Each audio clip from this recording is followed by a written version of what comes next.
조선중앙 방송입니다.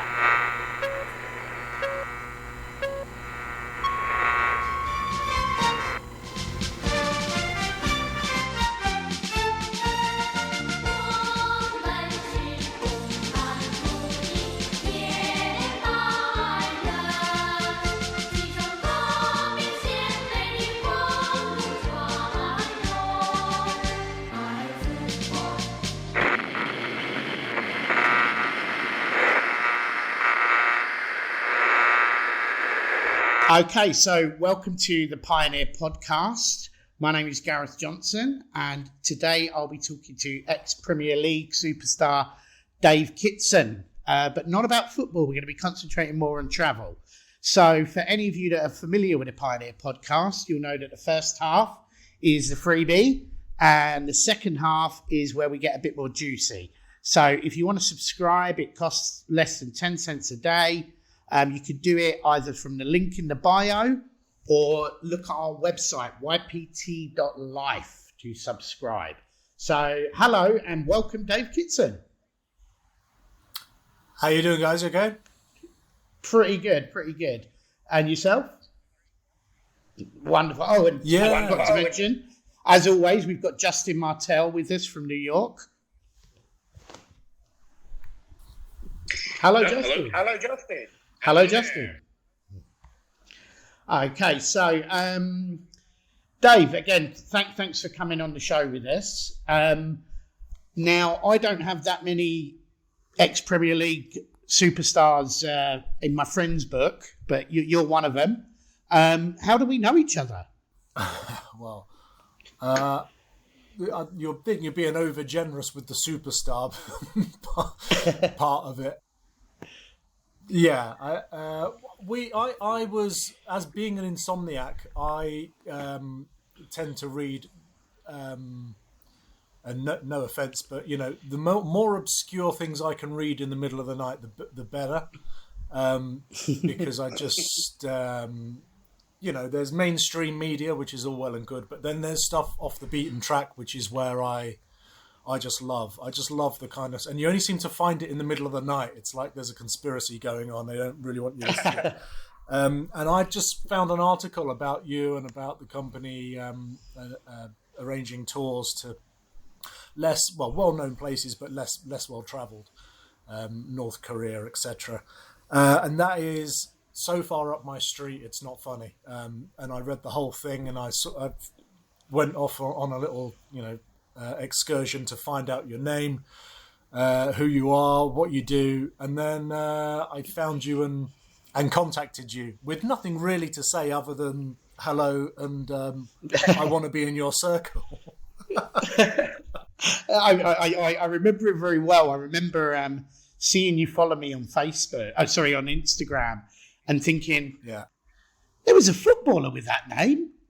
And then clicking on your profile and seeing there very much was a footballer with that name, and he was following me. So, but also don't worry about offending us by saying stuff like obscure or weird countries. We very, very, very much embrace this, and we very much love that side of it. So the fact that you were up at 3 a.m. reading about all our weird places and googling me, that makes me feel very special. Okay, I also don't wear any pajamas, so well, that makes it even better. I'm wonderful now. That's literally made my day. Justin enjoyed that as well, so that's the important thing. Okay, so like I say, this is, what your interest in travel is obviously what has sort of got us together. So this is very much not going to be a football interview, but we have listeners from all around the world. Not all of them are as into soccer or football as myself. So could you just give a little bit of background to yourself? Tell us a little bit about your career. Again, you don't have to go into major details, but just tell us a bit about sort of who you are, I guess. Yeah, well, I mean, it's I come from a family of thinkers, really. I guess you'd call them. They're all sort of amateur philosophers in a way. They all have their own take on on the world. What's wrong with it? What's right with it? Not least my father. So he was obviously the biggest influence in that respect, and shaped a lot of how I see the world. But it was one of those things. I just happened to be good at football. I was a bit of a kind of a sport Billy, where I'll try any sport. Football was, I loved it. I just loved it from the moment I first kicked a ball, and I just happened to be good at it. So it ended up becoming a career that I was able to pursue, but not not conventionally. You know, most footballers will be in an academy from very young, all the way up, and they'll either be good enough to sign a professional contract at 16, 17, 18, 19, 20, or they're put out to pasture at a very early age. And I didn't do any of that. I didn't come through an academy. I was busy seeing the world, which is what I wanted to do. And then I returned. I happened to play football for a club that my friends basically said, you should come down and play, just keep yourself busy. And I just got spotted by a scout at Cambridge United, of all places, where I was living there, it wasn't far. That's like 45 minutes up the road. So they were always having scouts everywhere. And they just saw me, and we had a great team. And I wasn't a striker, but our striker broke his leg, and they put me up front, and I became a striker. And that was it. And I was in via the back door, and they could never get me out after that. That's absolutely brilliant. So you're interestingly as well, when you were playing for Reading, I had a job in, do you know Goring and Streatley? Yeah. I was living there for about 4 or 5 months when you were playing for Reading. It is a small world. It's it's a very small world. Really I didn't bump into you in those days, unfortunately. Yeah, Goring's very nice. There's some lovely places. I have to admit, when I signed for Reading, I had no idea where it was. I had to find it on a map. I had no idea where it was. And but then I got to know it and love it. And the areas around there, Marlow and Cookham and Sonning and Goring. There's just some, Henley on Thames. There's some beautiful places. It's a lovely part of the world. Oh yeah, absolutely. So when you finished playing football, why did you not sort of go into management or something like that? It just never interested me. Football was one of those. We all have this thing that, whatever it might be, whether it's something in your working life or your personal life, or everybody has one thing where they sort of wake up in the morning and think, do you know what? I'm done with that. I've done that. I did it, and I've done it to the best of my ability, but I'm kind of done with that now. There's nothing. I'm not going to get anything more out of it, on a sort of a spiritual level. There's nothing there for me. There's only sort of, as a manager, certainly there's only pain really, unless you're at a very, very good club, because the chances are you're going to be sacked inside a year. And I just was done with it. I did everything I wanted to do in the game. I got the most out of the ability that I was given or worked on.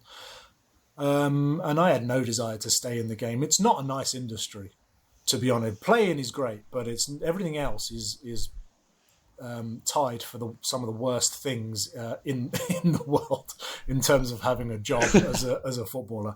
And I just didn't want any part of it.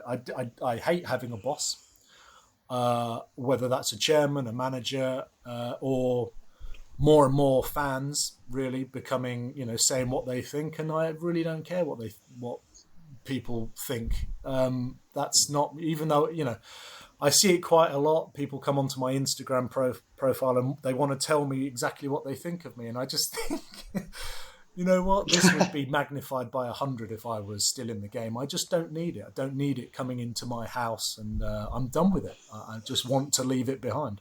That's an excellent answer. And yeah, just seeing what happened to Lampard at Chelsea sort of brings that home. There really is no loyalty and yeah, you're going to be having a job you can potentially get sacked from, and yeah, everybody in your ear roll. So I can absolutely completely understand that. So one interesting thing that you brought up, which I did not realise at all, you said you were off travelling the world before you were a footballer. Yeah, well, my experience of travel came very early. We had a very curious. We had a family that was very curious about the world. That's the family that I grew up in. We didn't have much money, so which helped us because you can go and have a week in Dubai. You're not going to really get much out of it spiritually or culturally or anything like that. Or you can do what we did, which is Dad would say, right, next week we're all going our summer holiday this year is going to be, we're going to drive, we're going to get the ferry, we're going to go to Europe, and then we'll see where it takes us. And that to me, wow, is like you're so lucky as a kid. You don't perhaps realize it at the time, but having a kid whose parents will take the risk of driving, not knowing where they're going, with 3 kids, young kids, in the back of the car, we're more fortunate than the kid who was going to Dubai and living it up for a week or two. We are, absolutely, absolutely. Really are. And we would do things that people would consider curious, but they never seemed curious to me. They just seemed, normal. Dad would say, "I've always wanted to see Denmark." I don't know why he's always wanted to see Denmark. I've no idea, but that's where we went for a week, driving around Denmark, talking to people. Wow, knocking on people's doors. Where's a good place to eat? Oh, come and eat with us. It's like that's travel. That is. Absolutely. That is what it's all about. Not being afraid to knock on a door, not being afraid to get to a place and look somebody up, and what about here? What about there? Yeah, it doesn't always work out, but you're so enriched by it. Later in life, you don't realize, or you don't realize it at the time, but later in life, you realize just how enriched you are because of that grounding and an introduction to travel. I would absolutely agree. It seems that we had kind of a little bit of a similar upbringing in that respect. My dad was the same. He would just go to Europe and visit loads of countries. I remember one time we visited 5 countries on one trip. But again, I was so young that I remember when we came back, people would say, "Oh, wow, you went to 5 countries." And me thinking it wasn't that many.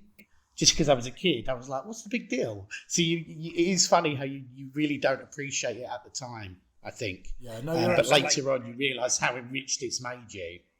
Yeah. It really does. And listen, I won't be a hypocrite about it. I have done the Dubai thing. I've done the Dubai thing many, many times.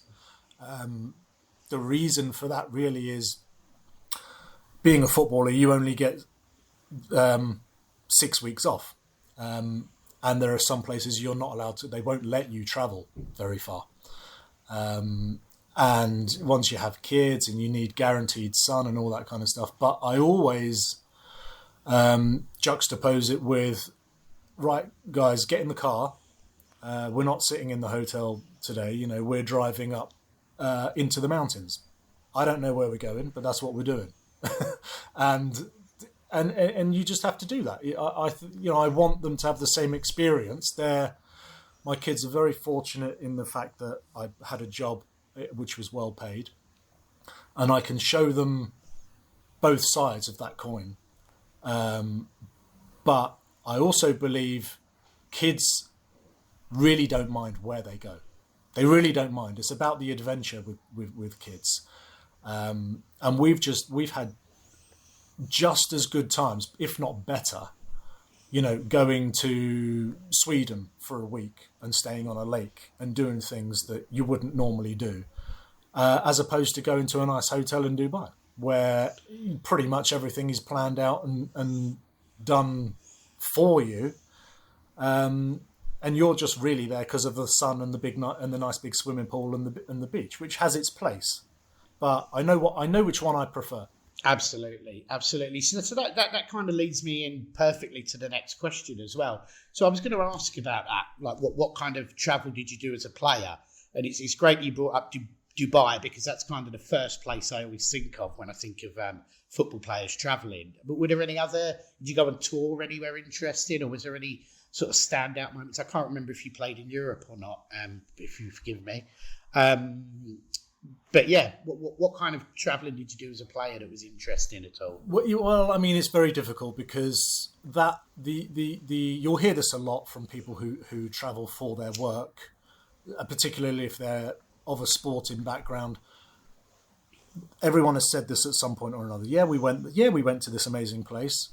Oh, what did you see? Oh, I saw the inside of a hotel room for 2 weeks, and it really is like that. I always thought, no, come on. If I go to these amazing places, it won't be like that. I'll do this, but them's the rules. Unfortunately, depending on what club you're at. I played when I was at Stoke. We went to Austria for 2 weeks. Some spectacular scenery. I went to go and have a walk. The manager collared me and said, "Get back in your room." I'm 30 years old. At this stage, get back in your room, you're not allowed out. And I decided that I didn't want to play for that football club anymore. I wasn't going to live my life like that, and I wasn't going to be told what I can and can't do. So I decided to leave. But yeah, we've been to some amazing places. I went to we had a player, Sol Ki-hyun, who came from South Korea. Had a very successful World Cup in Korea and Japan with South Korea, got to the semi-finals, and we were invited to a tournament in Seoul in Korea, largely because of him, because we had him in our ranks and he was a superstar, he was a genuine superstar. so we went there, and I just remember saying to the captain and the manager that I am not going halfway around the world without seeing Seoul and everything. I'm just not. I never know if I'm going to be going back there again, but I do know that I'm going there. So that's why I will be leaving the hotel room, and I will be walking around Seoul, and I will be doing the tourist thing and seeing what needs to be seen. And actually, we had 3 or 4 really, really good trips that the club planned. We're going out and seeing temples and things. It was great. It was the way it should be done, because I certainly believe this, that the lads were happier for it. The lads were much, much happier for it. Yeah, I mean, that seems like a no-brainer to me. I honestly had no idea at all that football clubs were that strict with you when you travelled. I mean, it does. It sounds like hell if you just sitting in a hotel room all the time. Did you get to see the DMZ whilst you were there? No, we didn't make it that far. And in terms of taking a Premier League football team up to the DMZ, that's a little bit too close to politics, which football clubs don't like to get involved in. Fair enough. Fair enough. Well, don't worry. DMZ. That might have sparked some gunfire or something. Don't worry. I know a guy that can take you to the DMZ. Excellent. I've always wanted to see it. My question with respect to DMZ and as it relates to football is: have you seen the documentary "The Game of Their Lives"? Yeah. Have I? Just remind me again who involves. That is about. Let's see. It was a BBC documentary, and it was about North Korean football. Oh, it's the '66 World Cup, isn't it? Yeah. Yeah. And they ultimately lost, but I think the players were rumored to have been killed by Kim Il Sung. But then they won. And in fact they were all still alive. Yeah, no, you're right. Yeah. And I read an article in one of my late night article reading sessions. When you wasn't looking up me. When I'm not looking up you, Gareth, yeah. What, without your pajamas? Without my pajamas. This is all going wrong. Just clear it up. Yeah. I read an article. It was sent to me actually by a journalist, saying that you should look into doing something with these guys while some of them are still alive. It's an incredible story, And I read the whole thing, and I read it, and I thought, this is an incredible story. It really is. But I'm looking to do something with Sol Ki-hyun, who's now back in South Korea managing a team. And I was looking to do something with him anyway. And now the fact that I know some of these guys now are still alive, he would be, some of those would be great to have in there as little sound bites, and because they influenced guys like Seoul, and Ji-sung Park and all the rest of them. They were a huge influence, and it would be nice to actually include them so that they can get the credit that the world owes them, really, because they never got it. Oh, no, they didn't. I mean, it would be amazing. I mean, when South Korea came third in the World Cup, that was the furthest an Asian team had got since North Korea. Yeah. And one interesting thing with North and South Korea is they cheer for each other. It's not like a rivalry. They support each other. Like North Koreans were supporting South Korea after they got knocked out of that World Cup. Was it with 2010 in Germany? Yeah. So I was in North Korea again, another one for you. I was in North Korea during those games, and everyone was saying, "Oh, North Korea are telling everyone that they beat Brazil and blah blah blah." No, the games were live. It was really normal. They were really proud when they lost 2-1 to Brazil. They were really proud. When they lost 7-0 to Portugal, they were very annoyed. Yeah, it was 7-1. But yeah, they acted. It was completely normal. They acted like any sort of football fan would. And again, it just shows you how the media can twist things. Yeah, exactly. I think they took pictures of, because they'll have in Pyongyang, they'll have large screens at certain sort of like busy sections of the city. So like right outside of the central railway station there, they have a big screen and a bunch of people standing around watching. And I think, as you said, Gareth, the news at that time ran the pictures of people standing around watching these big screens, and then put that spin on. Yeah. Yep. Just, which is quite sad, but we're very much used to it now.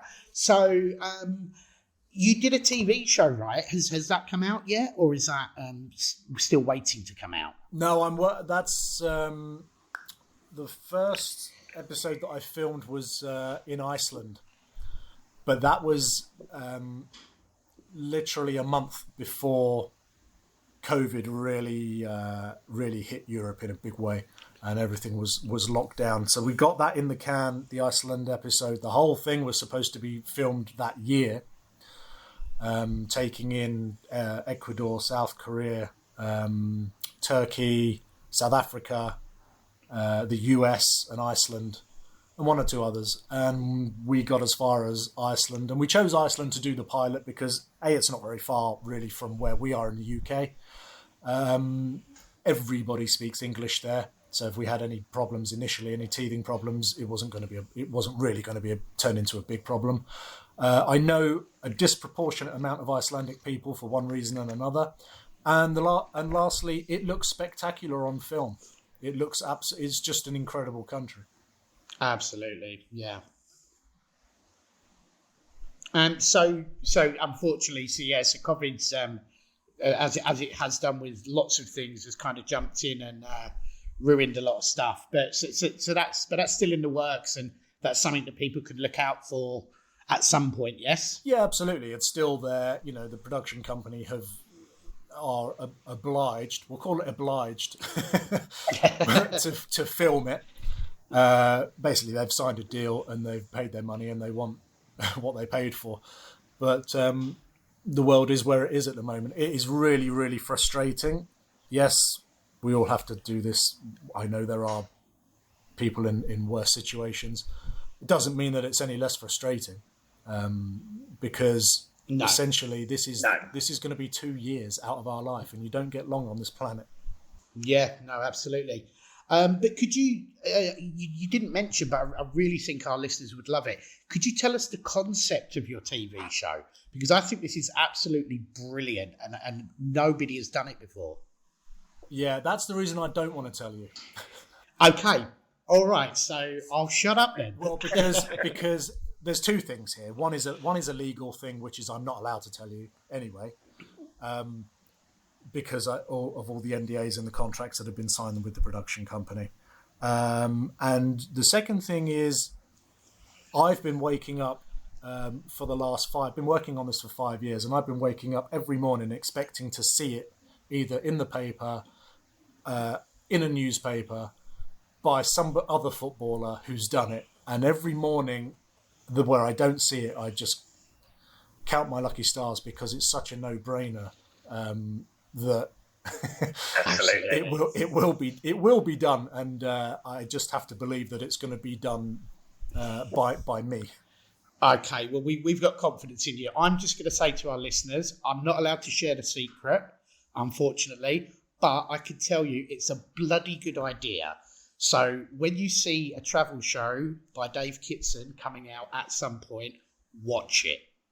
No, that's very kind. That'll be my only advice. That'll be all I'll say on it. No, honest to God, like you said, you can't believe somebody hasn't done it. I can absolutely understand everything you're saying there, because absolutely top idea, and we obviously look forward to seeing it. Cheers. Let's hope the vaccine's coming out. Let's hope it gets us somewhere, and you can get back to doing what you want to do. Yeah, no, that is exactly where we want to get to. First everybody's got to be safe. Once we do that, then we can get on with the business of trying to entertain people. But it's one of those things where, I retired 7 years ago from football, and I just sat down and thought, right, I'm not going to drift. There's no way I'm going to let myself drift here. What am I going to do? And I started from the place of, well, what is it I really want to do? What do I really, really want to do? Well, I can write, so that's good, and I enjoy writing. I want to see as much of the world as I possibly can. And that's where I started from. And it's a bit like, when I'm explaining it to people, if you take a famous chef, like, depends who, a cook, like Jamie Oliver, he goes all around the world, but his vehicle is cooking, right? That's what it is. If you take Top Gear or whatever it is now, the Grand Tour, pardon the pun, their vehicle for getting around the world is cars, right? And mine is football. So everything that I write has to have a football-centric focus on it. But really, it's just an excuse for me to get around the world. That's all it is. Absolutely. And I can completely understand that. I mean, from my point of view, I wanted to travel the world and get paid for it. So that was what led me to start the company. We all leverage what we can I remember seeing people that got paid to travel and just thinking, I want that to be me. So yes, we use the skills that we have to leverage it. Okay, so sorry. Yeah, no, I was just saying you're absolutely right, mate. I read it's actually one of the last things he wrote, was I read a thing a piece by Anthony Bourdain, and he said once he realised that he could get paid for travelling, he then realised he could get paid for being on TV, and then he realised he could also get paid to write a column while he was travelling, getting paid by TV. And he just kept taking it to the extreme. And that's the thing. Once you get one vehicle, to ferry you around the world, the rest kind of falls into place. And it just seems to me to be such a sexy way to make a living, really. It just ticks every box, doesn't it? Absolutely.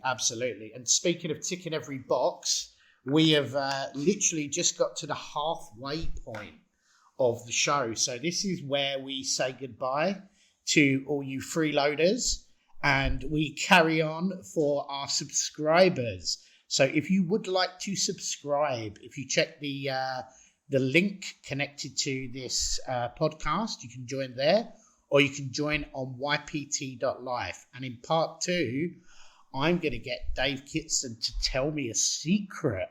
Ooh. Okay, so if you are still listening, that means you are an absolute baller, because you've been prepared to spend 10 to 15 cents per day to listen to our wonderful content. So I'm here with ex-Premier League footballer Dave Kitson.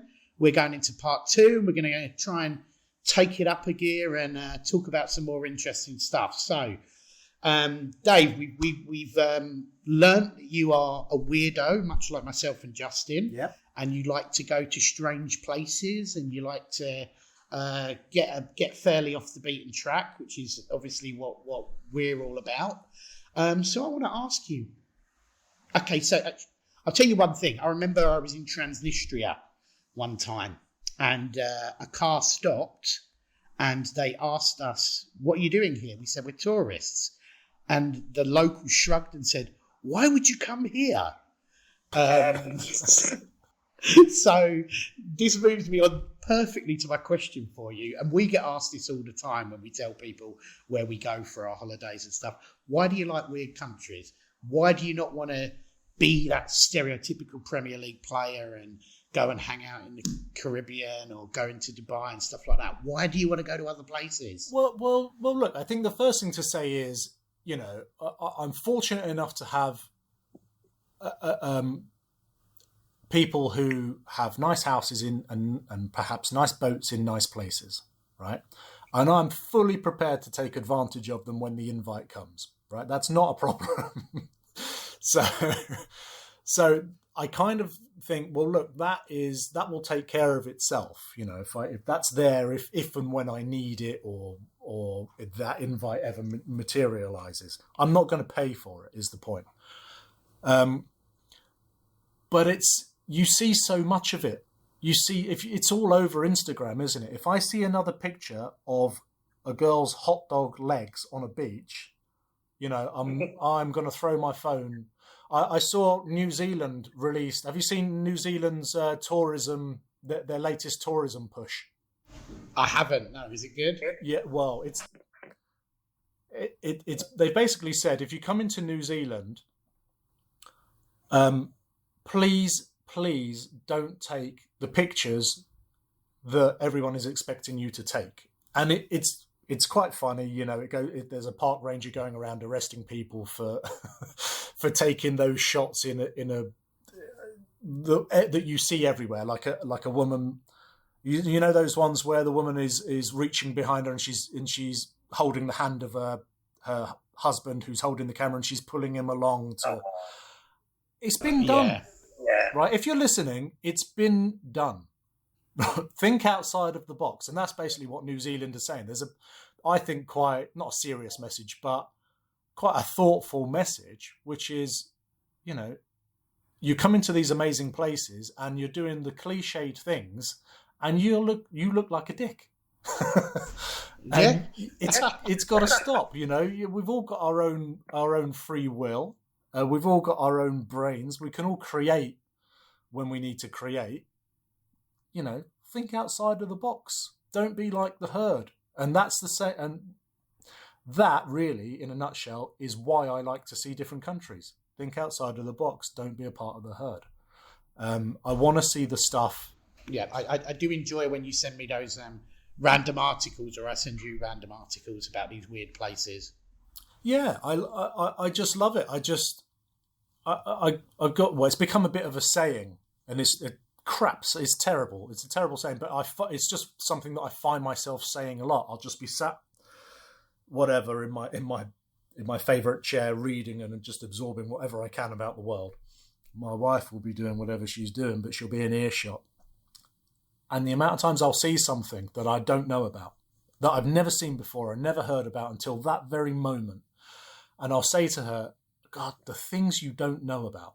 And I'm saying it more and more. More and more. The more you read, the deeper you go, the more you understand how people get by in the world, the way they live, what they have to do to survive, what the history of a certain town or city. It's just it just fascinates me, and those are the things that I want to know about, and I want to understand them. And those are the people that I want to talk to. They're the interesting people. It's not the guy who built the 100-story tower block. It's the guy who works in the fishmonger in the back streets of wherever. They're the interesting people I want to talk to, and I want to film, and I want to get to know. Wonderful. Yeah, I would completely agree with you. So you're very well travelled. Do you know how many countries you've been to? Is that one you count or not? I've never done that. I've never actually come up with a reason as to why I haven't done it. I suppose subconsciously, it subconsciously putting numbers on things for me. It's just not necessary. It doesn't tie in with who I am. I don't need facts and data and numbers, and I rely on saying, right, I'm going to go to this obscure place over here, and I am going to find out about it, and I am going to talk to the people. I don't need numbers, and that's the same as probably why I've never counted the countries. I just don't. Where's it get me? I don't understand. There's no award for it. There's no, it's just you just don't need to do it, do you? You just and you just upset yourself because look, we're all going to see as much as we can, but we're all going to get older and we're all going to die. It's just a fact. Yep. And once you start running out of time, if you are a traveller, I'm not there yet, fortunately, but I can imagine that it becomes a little bit depressing that you haven't seen everything that you always told yourself or you always wanted to see. And I don't really want to have it put in front of me in hard numbers at this moment. Yeah, no, absolutely fair enough. So of all the places that you've been to, and I know this is a very, very hard question, and when people ask me, I can usually give sort of three answers. It's because it's so hard. But what would be? You could take this as a double question. What would be the best trip you've done? Like the first time you've been somewhere and the country just blew you away. The country that blows me. They all do in their own way. There's always one little thing in every country. Like you can't be blown away 24 hours a day for the entire week or 10 days that you're there. That's not going to happen. So it's recognizing the little moments that you never would have seen anywhere else in the world and recognizing how lucky you are. And every single country has that quality about it. Every single city has that. Every single town has that. If you look for it. If you move outside of the box. Even Reading? Yeah, well, like I say, I had no idea where Reading was. But I found some incredible things about it. The cathedral that was there, the river that they discovered that meant they couldn't build in a certain place and they had to open it all up. And apparently it was for the monks. And you can go as deep as you like with this kind of stuff, because what I love about travel is what it brings to the table. History, geography, chemistry in some cases, the biology. The biology of people. Why are these guys here? How come they look like they do? How come, where did they come from? Where did they migrate from 1,500 years ago? That is, you can go as deep as you like with travel, and I do, and I really love doing that. So in terms of, I'd never pick a country. They've all impressed me to some degree. It's the places where you find the people who open up their little part of the world to you. So in Greece, for example, I was trying to find a certain chapel, and I couldn't find it anywhere. And I knocked on the door of this old house, and I was tired and hungry, and I just said, "Look, is there somewhere to eat around?" No, and there's nowhere to eat around here. And the chapel is still 10 miles in that direction, and it's like 40 degrees. And me being a redhead, that's not a good combination. But she said, "Well, just eat here then. I'm making this stuffed artichokes as it happened. Just come here and eat with me, have some Retsina." And I was like, forget the church for a minute. This is what it's all about. I am so lucky to have found this. But it's like I said right at the top of the show. If you don't knock on doors, if you don't ask questions, you don't meet these people, you don't realise how good-natured and kind the world really is. Yeah, no, absolutely. And Greek food is amazing as well. But you really can't beat experiences like that. where the people open up to you and literally invite you into their houses. That's brilliant. I mean, you seem to have a bit of an affinity as well with Iceland, right? You're a fairly big fan of Iceland. Yeah, I was very lucky. Iceland is just a phenomenal place. I just loved it from the first time I went there. And I played with a very disproportionate amount of Icelandic footballers for one reason or another.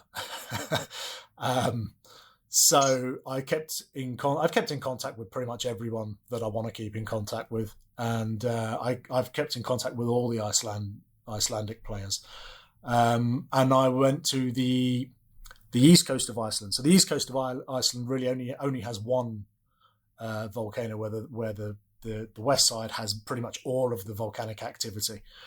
And my friend discovered the only thermal lake in East Iceland, and then raised a load of money, built it's called Vok Baths. If you want to Google it, it's Vok Baths, VOK Baths. It's unbelievable what he's built there. It's just incredible.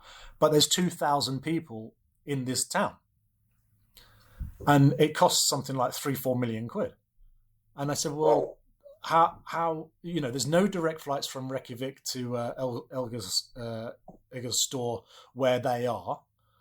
And I just said, mate, what's the crack? How are you going to sustain this? He said, well, I'm on the tourist board of the east coast of Iceland, and we're talking about getting direct flights. And at the minute, they're 300 quid for a 50-minute flight, and they only fly if you can find 30 people who want to pay that all in one go. And it's like, and I said, but you've still built. He said, no, I've got no doubt whatsoever that I will be able to open up that route, that flight route, and people and tourists will come. Like, the confidence of him was just absolutely astonishing. So I went there and to see it, and there was no flight. I had to drive 8 hours. The road got shut. I had to wait in my car for half a day while the blizzard finished. Again, knocked on somebody's door, because sitting in your car you can't leave the car running because there's no petrol stations. So I just pulled onto someone's drive. Oh yeah, because they get this all the time. They get tourists getting caught out all the time, and I got caught out. And oh yeah, come in here. They gave me some aquavit to drink. Oh, wonderful! Yeah, and it was like, how about Carl? I was going to ask that. Good question, Justin. What was that? Did you try the rotten shark? Because that's the main kind of one of the top 10 disgusting foods on the planet. So my friend Ivar Ingimarsson would bring it back with him. He lived around the corner from me in Reading, and he would bring it back with him from Iceland in little jars. And he pulled it out of his fridge in Reading once and said, "This is the fermented shark. This is what it's all about." And he said, "Do you want to try some?" I said, "Oh, well, let me have a little look at it. Do the usual British thing. Smell it, look at it, touch it, prod it." I said, "Ivar, I'm not putting that anywhere near my face." It's to be honest, mate, it's like, I saw a Rick Stein documentary where he put it quite well. It's you can go all around the world, and the theatre of places is fabulous. It's what I live for. But I have to remember that and this is a Rick Stein quote, I have to remember that at the end of the day, I am a Westerner, and I do like a bit of hygiene. and that's the quote that popped into my head when I saw this fermented shark, and I just thought, no, do you know what? This was obviously a dish born out of necessity in Iceland. I totally respect that. But I'm not from Iceland, and I don't need to eat that. So I'm not going. Yeah, you're not missing much. It's pretty rancid. It's pretty bad. And it literally stinks of piss. So yeah, I think I wrote something about it one time. But yeah, it's I mean, a lot of it now, it's quite often just eaten by tourists. Because like you say, it was born out of necessity. Yeah. It wasn't that they turned around and went, "Oh, you know what? Let's bury a shark in the sand for 6 months until it smells like pee and eat that. It was, they literally, that was what they had to do because everything was frozen. And yeah. No, I have a huge respect for how food comes about. Food is generally, certainly the older food is in cultures all around the world, is genuinely born of what's available and what is necessary to do to survive. And I appreciate that, but I don't like these travel programs where people will go around, the presenter will go around and try tarantula on a stick to try to shock us, to try to say, oh, look at me in this tarantula on a stick. Whereas I think that really belittles the culture and the people. And I just don't want to go down that path. I don't want to do it for sensationalist reasons and views and clicks and all the rest of it. If you want to eat a tarantula on a stick, be my guest. But I just don't come from that world. There's no reason for me to eat that. Yeah, no, I completely understand. I've got Cambodian friends that genuinely enjoy eating bugs. Yeah, there you go. So and that's fine. Like that. That's fine. That reminded me, it's funny, we were having a call the other day, Gareth, our business partner and I brought up that Gareth had not once but twice posted about eating baby bees in Cambodia. And I think you were starting to say that you'd come around, you quite like it. Oh, I like it. I genuinely really like it. So the first time I tried it, I didn't know what it was. It looked like honeycomb. Yeah. So I was like, great, I'll try that. And then I bit into it and I'm like, this isn't honeycomb. Sent a picture to my friend and they said, oh, it's baby bee. So I ate it and I was like, do I like this? Don't I like this? Do I like this? Don't I like this? And about 2 months went by and I said, I've got to try it again. I think I might actually like it. So I'm really into baby bee now. I've accidentally, I think it was the Idiot Abroad guy. He had a really good quote about frogs, I think it was. And his reason for not trying frog was that he was worried that he'd get back to England and he'd really fancy a frog and he wouldn't be able to find one, which I thought was really good. And I think I'm getting to that stage with baby bee now. Yeah. So you got to be careful. You got to be careful with eating these foods. If I'm back in Kent and I suddenly feel like a baby bee, I'm screwed. Yeah, no, that is the thing. I have total respect and for the hardship that a lot of these dishes were derived from, and they do go on to become delicacies. I can't imagine the first guy who ever ate an oyster looked at it and thought, "Oh, that deserves to be eaten. That'll taste delicious."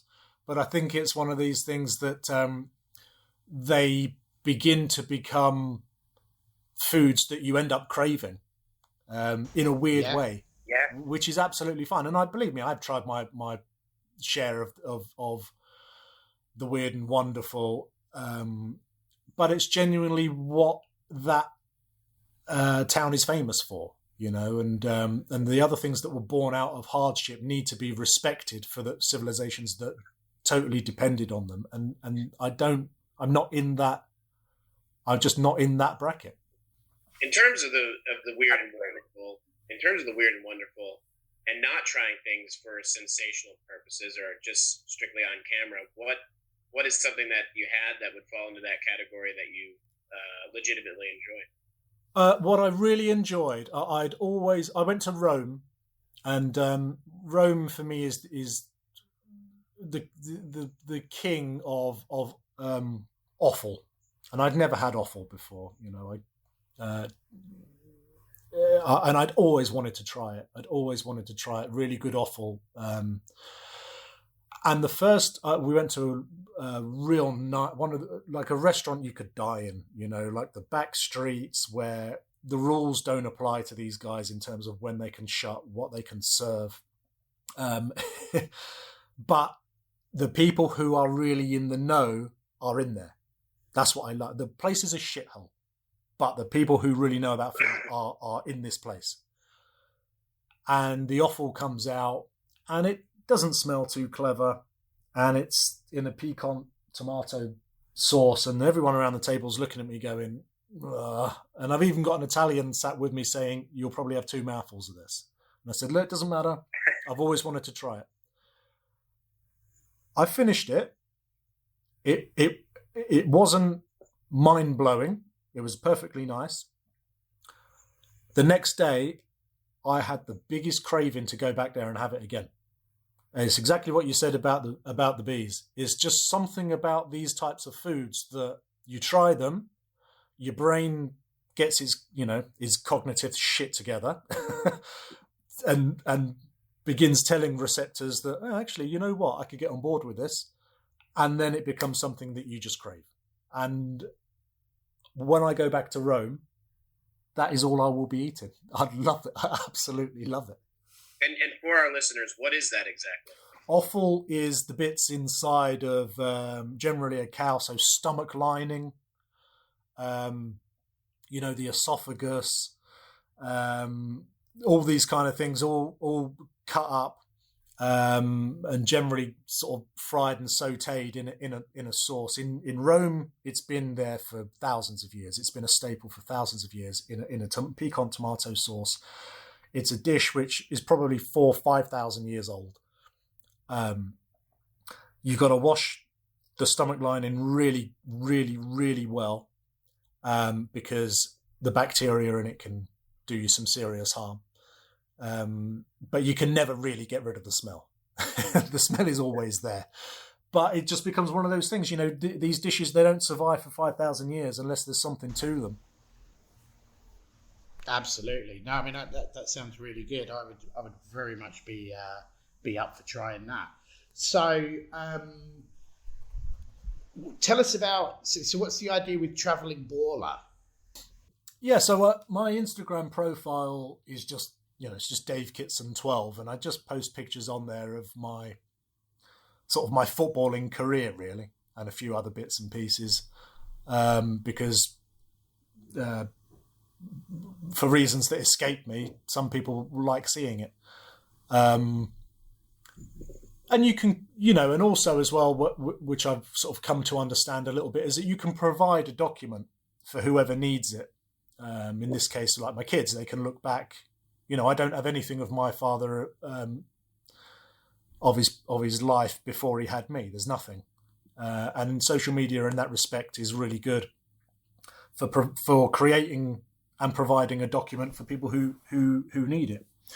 But I just didn't want to get that all in a mess with the things that really interest me, which is travel. So I created a separate account called Travelling Baller, which is just baller, the abbreviation of footballer, which is what all the kids call it now. I don't like it particularly, but it's what the kids search for. So you have to. That's what you have to be. And it is the things that the account exists, Travelling Baller. There's no posts on it yet because of COVID and whatnot. But it's typically the places I've been, the people that have inspired me, what they do. Just little blurbs about what they do, their background. Where you can find them in that city, the books that have inspired me over the years, and obviously the stuff that I'm doing with filming, where I can post shots of me actually, screen grabs of me filming, and also reviews, but not reviews as in the guides, the Michelin guides or anything like that, but like just the places that are off the beaten track, where if you're going to go to this place, make sure you go here, make sure you go. And that's certainly not, with me, going to be a Michelin star restaurant. It's going to be very likely a hole in the wall that you would probably walk past if you didn't know it was there. Brilliant. Well, it's very exciting to see how this one will progress for sure. So obviously none of us have a crystal ball or anything like that. But if you if everything was fixed tomorrow, what would be the countries you'd want to go to right away? Where would you ideally? Where would you want to see next? Well, for work purposes, I've got to do the countries that I listed earlier, and I'm really looking forward to going to them. Quito in particular, in Ecuador, I cannot wait to get to. I'm really, really looking forward to that. But the more people I talk to, it becomes more obvious that Buenos Aires is a place that you have to do before you die. And you need to spend a bit of time there. I've never been. Everyone, and this is the thing, everyone that I've spoken to has said, oh yeah, it's one of those places where, Dave, you have to go. And what I love about it as well is, yeah, all right, I know a few people who they will only dine in the restaurants where they think they need to be seen or whatever. And that's fine. But at the other scale, I know guys who are saying, Dave, you've got to go to this beach and try this thing. And, he only turns up on Tuesdays. That's the shit I love that. I love that kind of stuff. Those little bits of information that you could dig around for years and never find it. It relies on someone who actually went there and did it and gave a first-hand recommendation. Absolutely. Well, I would certainly recommend Buenos Aires. I had a very amusing conversation with a taxi driver. I'd literally just arrived. He picked me. I got in the taxi, and he started, talking as taxi drivers do. And he said to me, "Our country is so shit. All we have is good wine, good beef, good football, good cocaine, and good women. Everything else is shit." And I said, "It's not a." I said, "It's not a bad start, though, is it?" Yeah. It's not a bad start. Yeah, it is. In terms of room for improvement, you've basically ticked off the staples. You ticked off a good few things there, but yeah, it was a very amusing conversation. But yeah, absolutely, Buenos Aires is definitely it's a good place to go. South America really appeals to me. Suriname, I've got a mate from Suriname. I really want to go. He wants to go there, and I want to go with him. I've got a mate who I played with at Stoke who's from Montevideo in Uruguay. I am desperate to go to Montevideo. Similar reasons. Everyone raves about it. I would.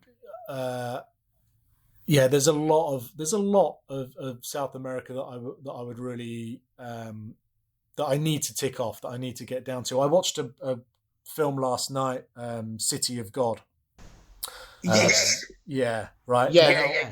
I watched it. Wow, what a great film! Yeah, unbelievable. I'm going to watch tonight. I'm going to watch because they've done a 10 years later follow up. Oh wow. Okay, I did not know that. I will have to watch that. That's on Netflix. I'm going to catch that tonight. But it was recommended to me, and the guy, I said, right, I'm going to watch it now, and he gave me 2 hours, and then he called, and he was like, "What did you think? What did you think? Was it as good as I said, mate, it was brilliant. It was brilliant. Oh, you wouldn't want to go near those slums though, would you?" And I said, "Mate, I finished watching it, and the first thing I Googled was, is there anyone doing tours of the slums? Because I want to go there." Wow. I was exactly the same. Because that's what it's all about. That's what it's all about. I want to see this with my own eyes. Because the film I've watched is obviously based on a true story, but it's a screenwriter and a director's interpretation. I want to go there and see it and talk to people and understand it. And I want to do all that with my own eyes and my own senses. Yeah, absolutely. Absolutely. It was interesting that you brought up that you wanted to go to Suriname, because that would actually be a very good idea for you, because there's I don't know if you know, but there's a disproportionate amount of extremely good footballers from Suriname. Yeah, there is. There was a migration to Holland, so you'll have a lot of players from that played for the Dutch team. You're talking about some of the world's biggest players. Yeah, Ruud Gullit, Frank Rijkaard, right? Yeah, that have their roots in Suriname, and that's my friend lives in Amsterdam, and he came over from Suriname. And he's desperate to get back there. And I say, mate, you just say the word. When all this nonsense is over, that we'll go there.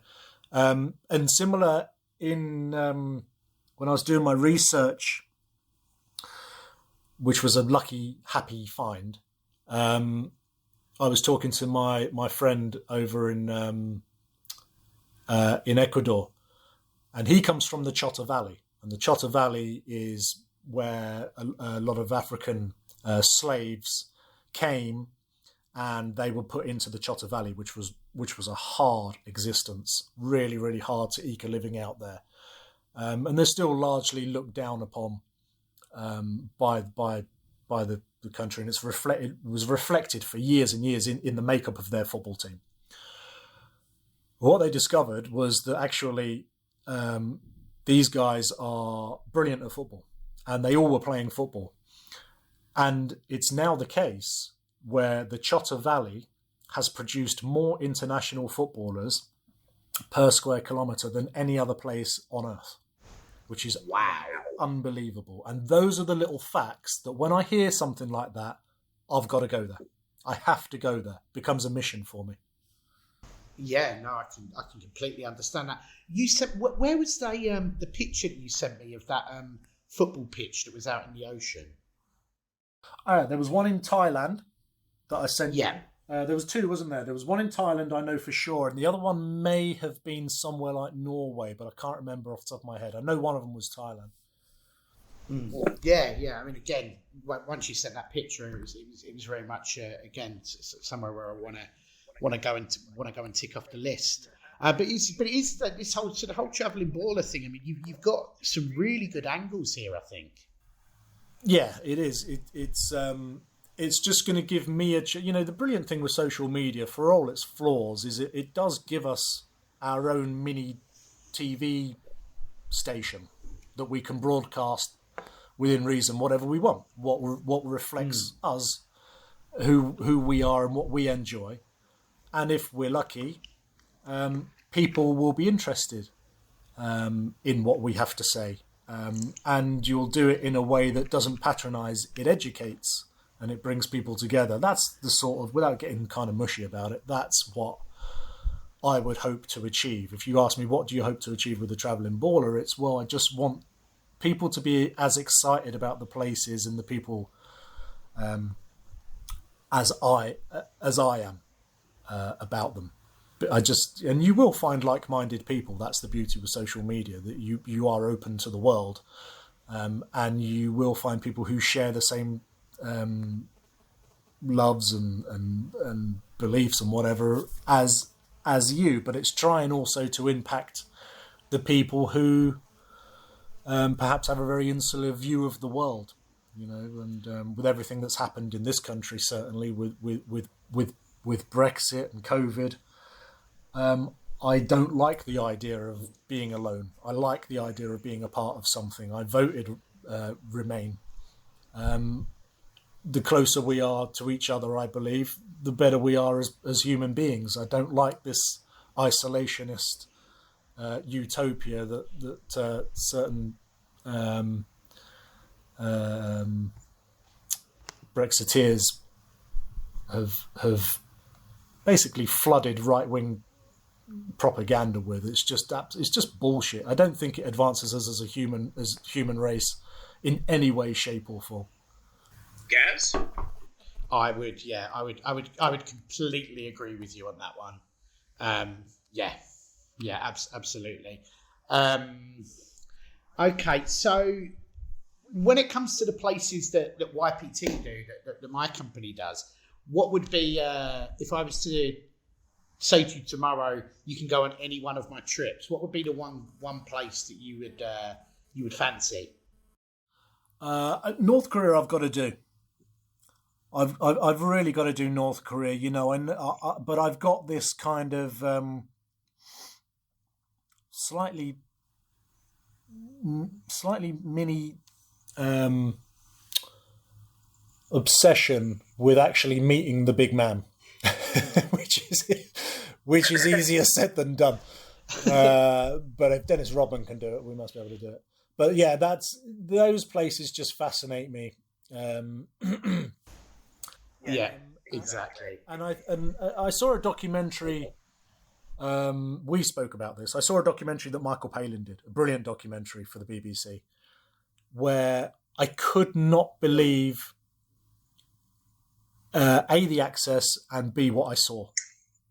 You just have it as this completely, the West has it as this completely repressed nuclear state which could go off at any moment, And there we are watching images of Michael Palin drinking on the beach or in a park with a family, as free as anybody in the world, kind of, really, at that particular moment. Enjoying life. And we'd never seen that before. And this is, a year ago? I mean, it just astonishes me that there are still places in the world where the Western world is so ingrained in its view or its understanding of what it thinks is there. And it all comes back to what I've sort of been prattling on about all through this, which is go with your own eyes. Go and have a look with your own eyes and then make a decision. Don't just go to the comments section of the Daily Mail and write a load of shit that you really have no idea what you're talking about. Go and see it. Go and see and make your own mind up. When it comes to we would definitely agree with you on that, particularly with North Korea. We want people to go and see it with their own eyes. But as you said, many people are more than happy just to do the comment section on the Daily Mail. And again, like North Korea is massively a case in point for this, because again, the people get demonised. But like you saw with the Palin documentary, they're just normal people. I mean, some of I think me and Justin would count some of our best friends as North Koreans. Would you say? Absolutely, and it's interesting. I mean, you bring up the Daily Mail and all that kind of stuff. I mean, North Korea and North Korea news is almost fetishized to a point. Yeah, it is.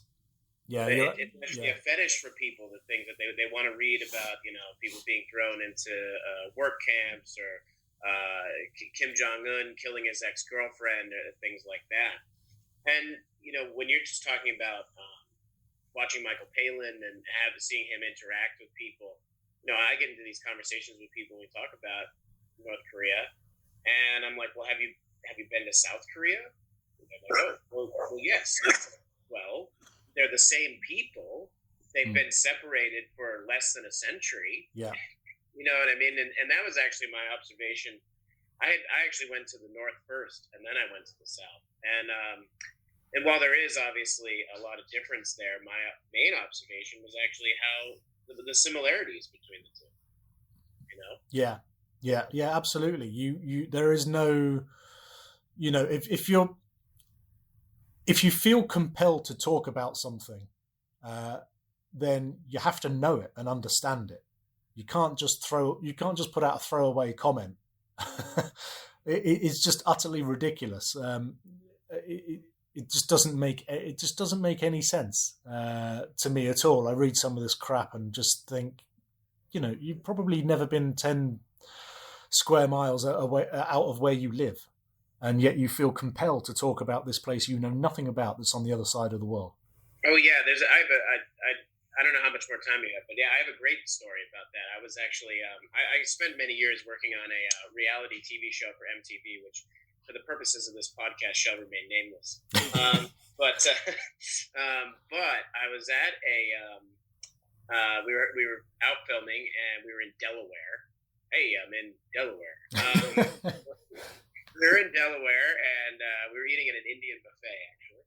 And we're talking, and there was a sound guy who had also done some traveling for work. And this was kind of my first time out with this particular crew, so they didn't know me too well, or my background or anything. And he's talking, he's going, I went to China, I did a documentary, and we did some work actually in Dalian, which is a city that's a couple hours. It's in northeast China, and it's a couple hours from the North Korean border.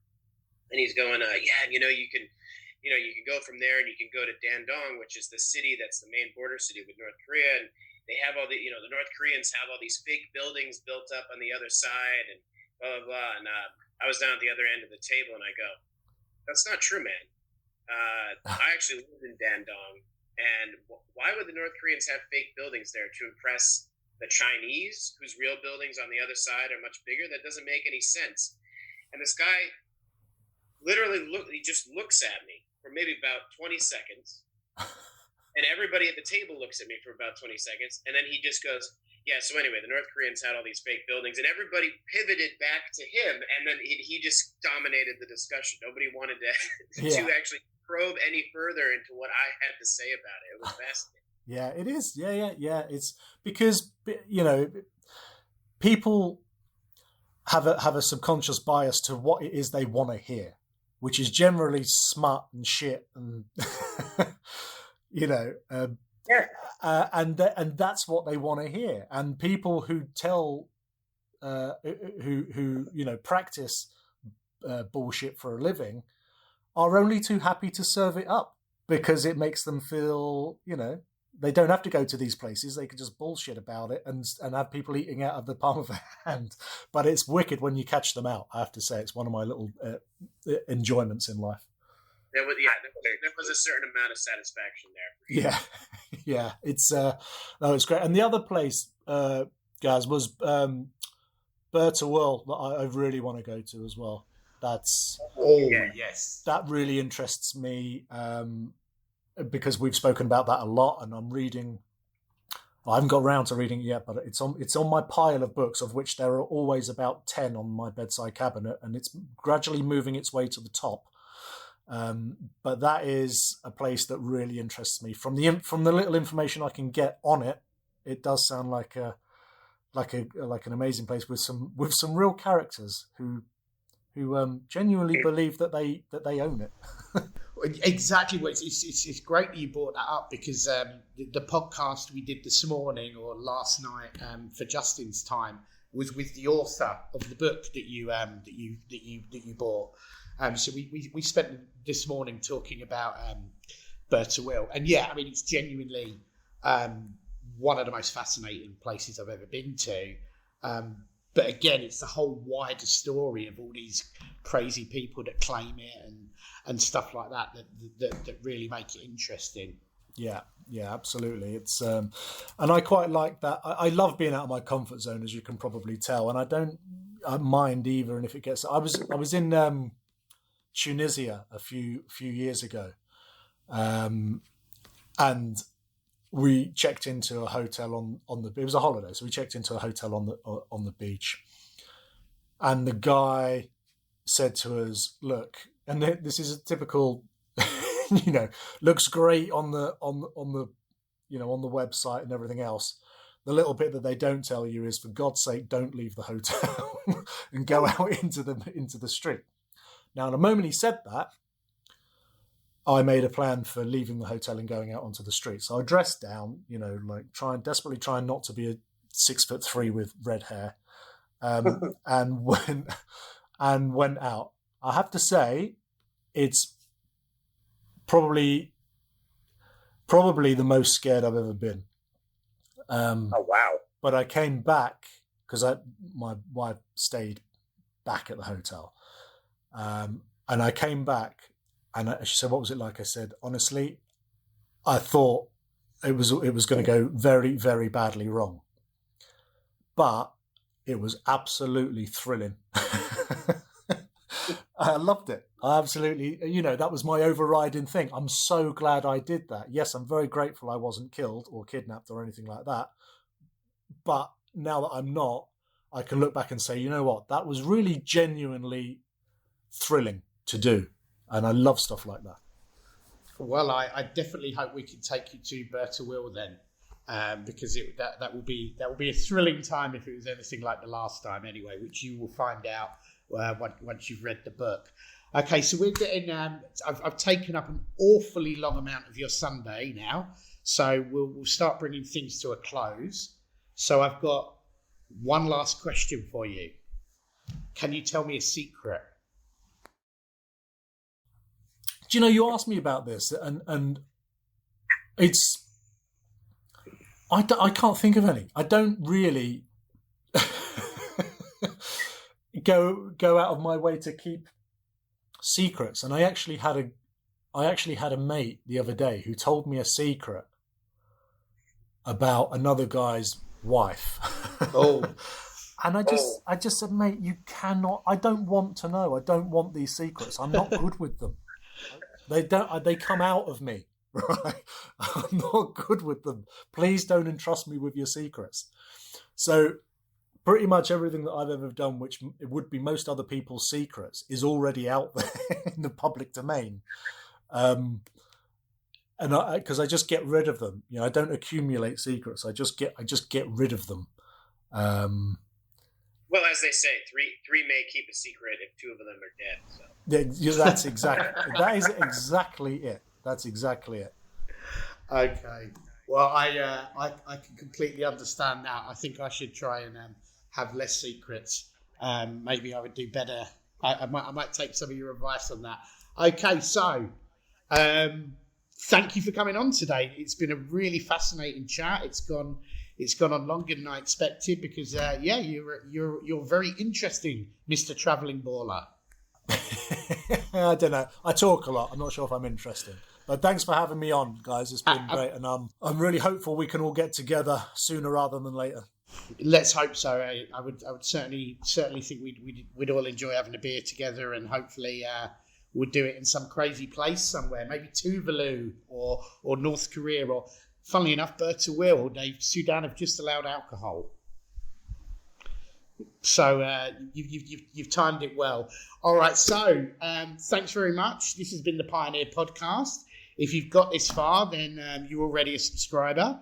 But you can check out all of our content, the latest podcasts, the videos, everything like that on our main website, which is ypt.life. I'm Gareth Johnson, your host. This has been Dave Kitson, and we are going to sign off for the day.